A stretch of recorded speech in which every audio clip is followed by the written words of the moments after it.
Welcome to a Drafthouse Diary for Thursday, June 8th, 2023, when I went to the Alamo Drafthouse at Sloan's Lake to see the 1995 indie movie Party Girl.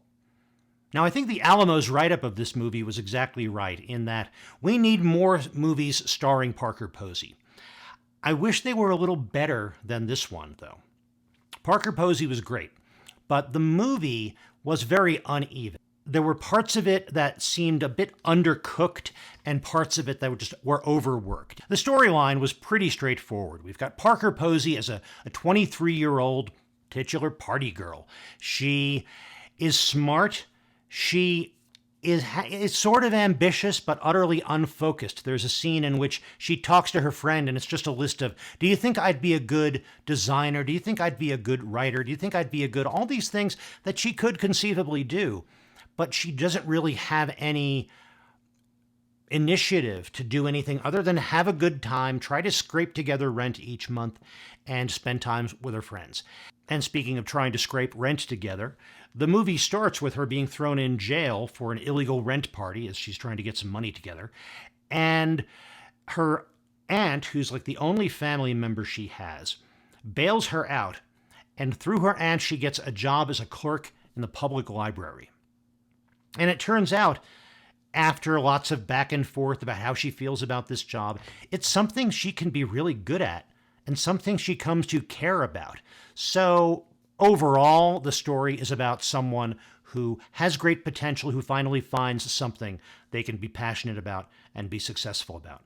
But that's really just a very thin layer of this story. Most of it is about party scenes and relationships with her friends, relationship with her ex, relationship with the new guy who she meets.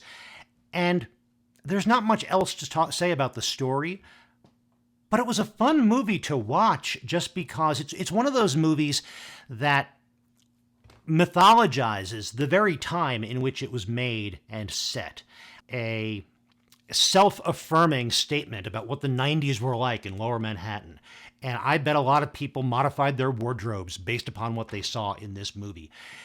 And you get to see a lot of good-looking people in cool clothes being idiots. That can be a fun movie to watch as long as you've got some kind of story to bring you along. And this did. So it was not earth-shattering, but it was a lot of fun.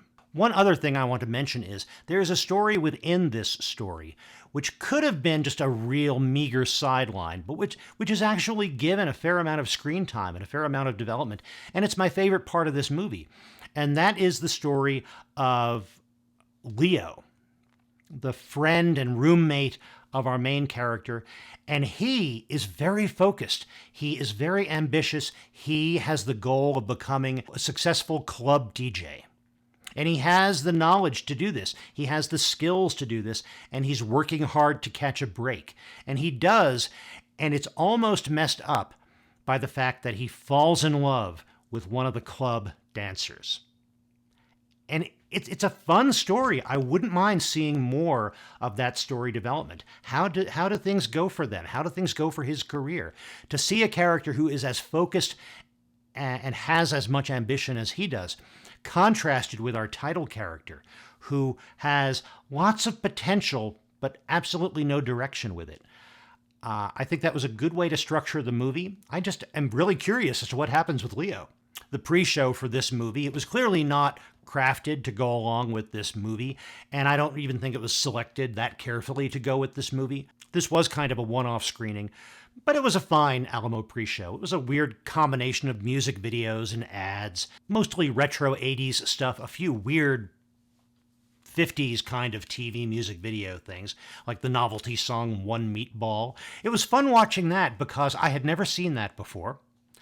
And my dad, for years, for no apparent reason, would occasionally come up with this quote, "You get no bread with one meatball." And I really didn't have a sense of where that came from until I saw this video. I'll include a link in the description of the video for one meatball. It's weird and it's still fun. For dinner at the Alamo, I did not have one meatball. I didn't have any meatballs. I don't think they have meatballs at the Alamo, which is probably good. That would be messy to eat in a dark movie theater. Instead, I had their chicken tenders. I've had those plenty of times in the past. They come with fries and with a hatch green chili gravy. They're good. They're one of my go-tos. They're not too heavy, but they're satisfying. And apart from one instance in the last year, they're usually cooked just right. In general, it was a good trip to the Alamo. It was a great example of something I never would have gone to, a movie I never would have seen were it not for this season pass. I knew nothing about it except that, well, I like Parker Posey. And it had a convenient location and showtime, so I went to see it, and I'm really glad I did. And I hope you enjoyed this Drafthouse Diary. If you did, please click like down below. And if you want to be sure to catch future diary entries, click the subscribe button. But most important, thank you very much for watching. I'll be back soon with more. And in the meantime, enjoy your movies. And when you do, stay till the end of the credits.